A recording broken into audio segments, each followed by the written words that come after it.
बारे में पढ़ेंगे। कर्ता कारक,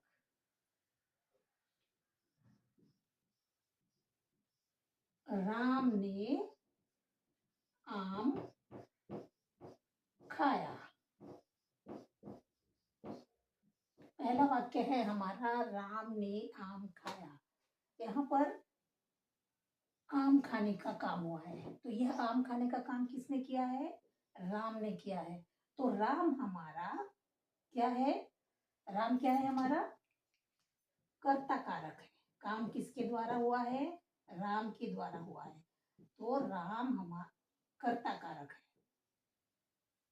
किसने किया है?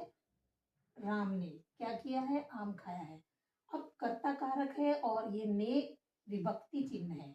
ये कारक चिन्ह कहते हैं इसे, कारक। ये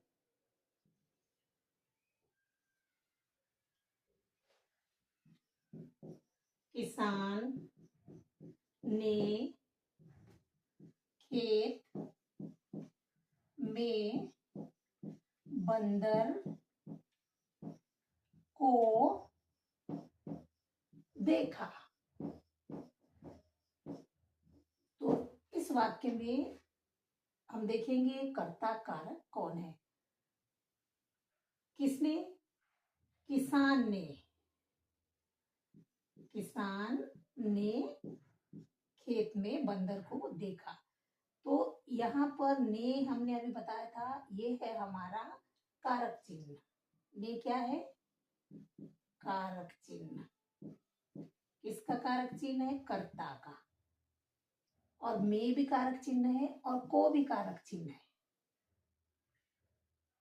और ये जो किसान, खेत में और बंदर को, ये सभी क्या है? कारक है। इस वाक्य में किसान, खेत और बंदर ये कारक है। और इन कारकों के चिन्ह क्या है? ने, में और को। तो हम अभी सिर्फ कर्ता कारक के बारे में पढ़ रहे हैं।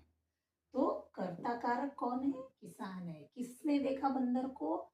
किसान ने देखा। तो किसान हमारा क्या है? कर्ता कारक। और ने उसका विभक्ति चिन्ह है। हम इस ने चिन्ह के द्वारा कारक को पहचान सकते हैं। जिस भी कर्ता कारक चिन्ह के आगे का की संज्ञा हमेशा कर्ता कारक कहलाती है। समझ में आया आपको? चलिए तीसरा देखते हैं। किसान ने हल चलाया। किसान ने क्या किया? हल चलाया। किसान ने क्या काम किया? हल चलाने का काम किया। तो यहाँ हल चलाने के काम किसके द्वारा हुआ है? किसान के द्वारा हुआ है। तो कर्ता कारक, किसान कौन है? यहाँ काम करने वाला है, कर्ता कारक।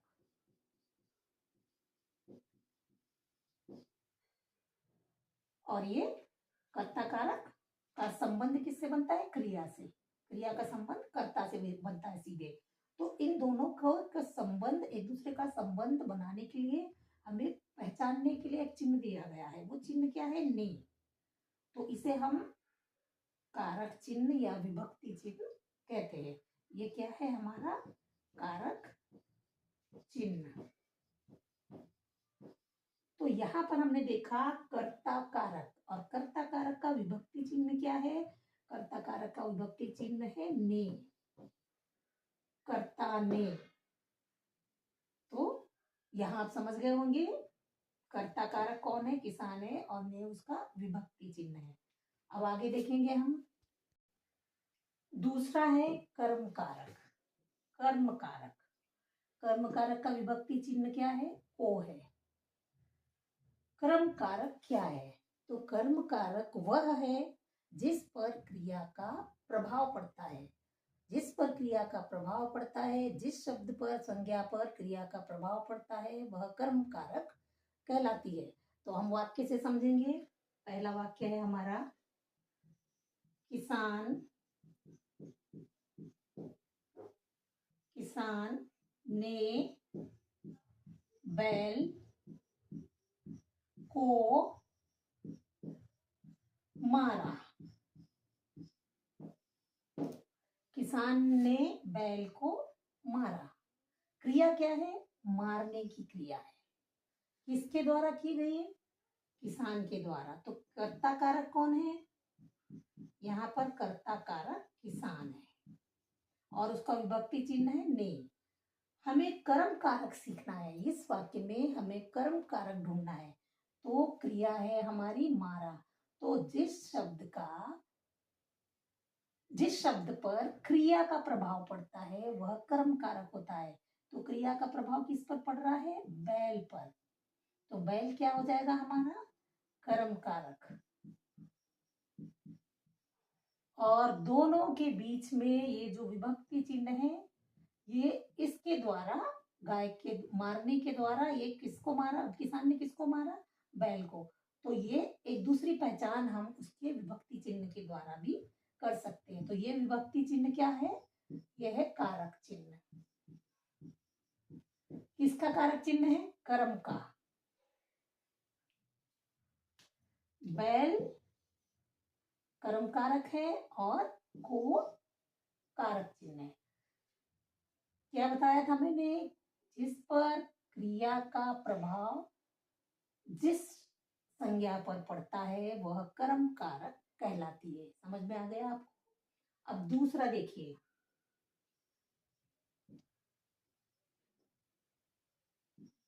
किसान ने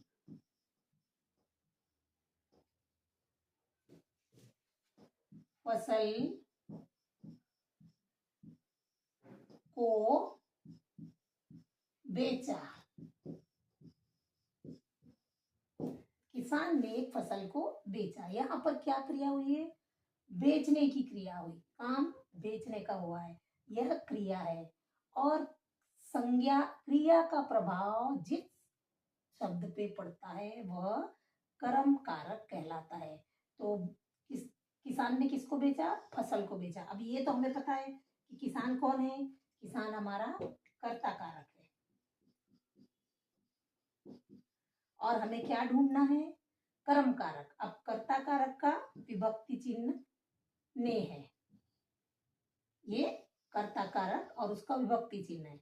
हमें ढूंढना है कर्म कारक और उसका विभक्ति चिन्ह। तो जिस क्रिया का प्रभाव कर्म पर पड़े वह कर्म कारक कहलाता है। तो यहाँ पर फसल क्या है? फसल है हमारी कर्म कारक, कर्म कारक।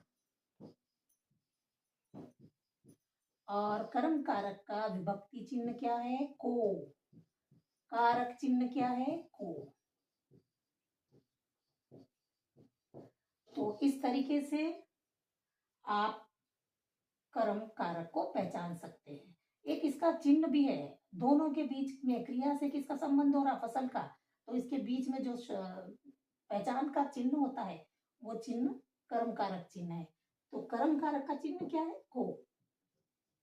तो अब अगला देखेंगे। पहला वाक्य है, किसान अपने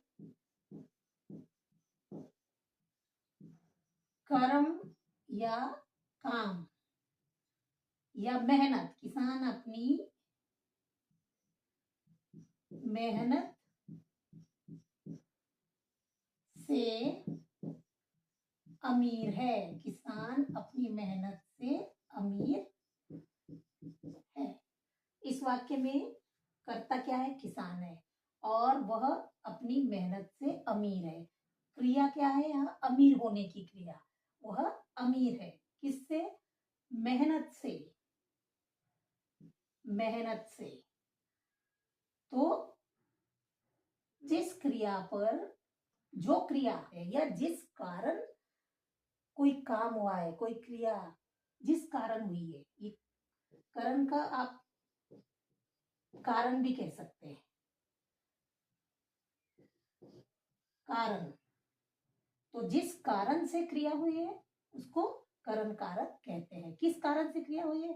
कि किसान अपनी मेहनत से अमीर है, मेहनत करने के कारण वो अमीर है। अगर वो मेहनत नहीं करता तो क्या होता, फसल पैदा नहीं होती, खेत में कार्य करेगा, फसल पैदा होगी और अमीर हो जाएगा। तो वह मेहनत से अमीर है। मेहनत यहाँ पर करण कारक है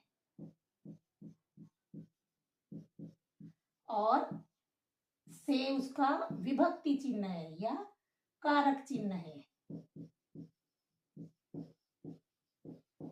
तो यहां समझ में आया आपको कि जो क्रिया संज्ञा, जिस संज्ञा शब्द हुई है वह करण कारक कहलाती है। अभी दूसरा देखेंगे, किसान ने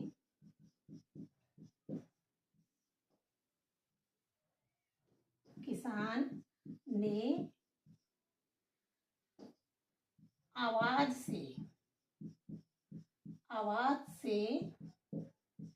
पक्षियों को उड़ाया।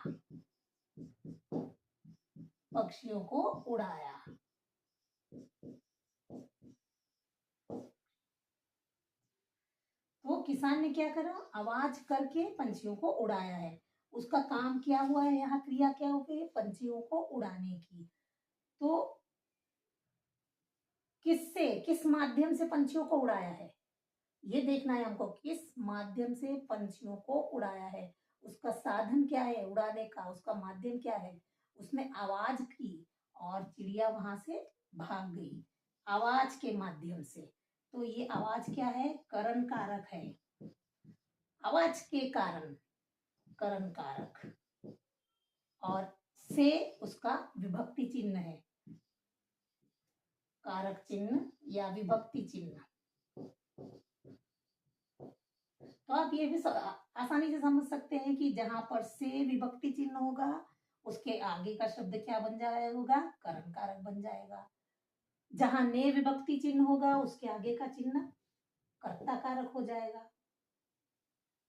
जहां को विभक्ति चिन्ह होगा उसके आगे का चिन्ह क्या हो जाएगा, उसके आगे का शब्द कर्म कारक हो जाएगा। तो चिन्ह के आगे का शब्द जो होता है ये यहाँ करण कारक है, ये कर्ता कारक है, और को के आगे जो शब्द है वो कर्म कारक है। यहां तक समझ गया। अगला है हमारा संप्रदान कारक। वाक्य से समझेंगे, किसान बैलों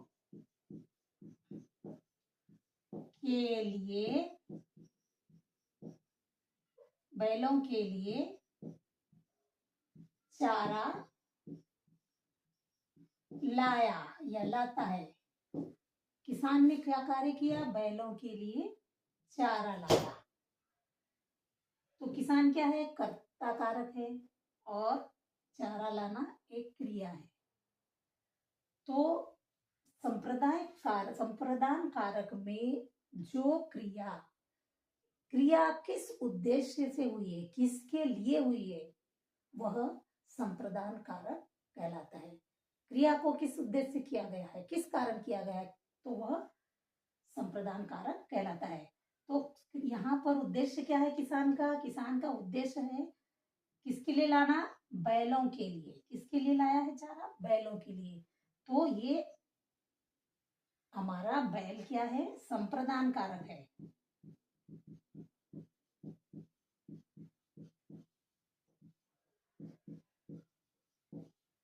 तो इसका विभक्ति चिन्ह क्या होगा, के लिए। कभी कभी क्या होता है, कहीं कहीं को भी हो जाता है। तो किसान कर्ता कारक, और कर्ता कारक ने जो काम किया है किस उद्देश्य के लिए किया है, किसके लिए किया है, बैलों के लिए किया है। तो यहाँ पे बैल संप्रदान कारक हो जाएगा और के लिए आपका कारक चिन्ह हो जाएगा। जहां भी आपको के लिए मिलेगा आप उसके आगे की संज्ञा संप्रदान कारक कहलाएगी। जैसे मान लीजिए दूसरा वाक्य है हमारे पास, किसान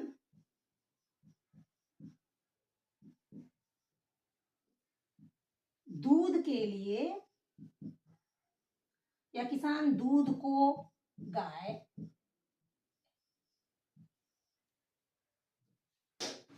किसान ने दूध को गाय खरीदी। ये है हमारा वाक्य, किसान ने दूध को गाय खरीदी। अब ये वाक्य थोड़ा अटपटा सा लग रहा है, लेकिन यहाँ अगर हम दूध को कारक चिन्ह की जगह लगा देंगे के लिए, ये के लिए चिन्ह लगा देंगे तो क्या हो जाएगा, किसान ने दूध के लिए गाय खरीदी। तो के लिए तो और अच्छा सटीक वाक्य बन जाता है। तो दूध हमारा क्या हो जाएगा, किसके लिए दूध, किसके लिए गाय खरीदी है, गाय खरीदने की क्रिया किसके लिए हुई है, दूध के लिए। तो जिस उद्देश्य के लिए कार्य किया जाता है, दूध के लिए गाय खरीदी है, किस उद्देश्य के लिए, दूध के लिए, तो जिस उद्देश्य के लिए कार्य किया जाता है वह क्या होता है, संप्रदान क्रिया, संप्रदान कारक कहलाता है। ये है संप्रदान कारक। और ये के लिए या को भी ले कभी कभी आता है, लेकिन अगर के लिए लगाएंगे तो ये एक सटीक वाक्य और अच्छा वाक्य बन जाएगा। तो इस तरीके से संप्रदान कारक क्या होता है, क्रिया किस उद्देश्य से हुई है वह संप्रदान कारक कहलाती है। संप्रदान कारक का कारक चिन्ह के लिए और कभी कभी को होता है। समझ में आया आपको?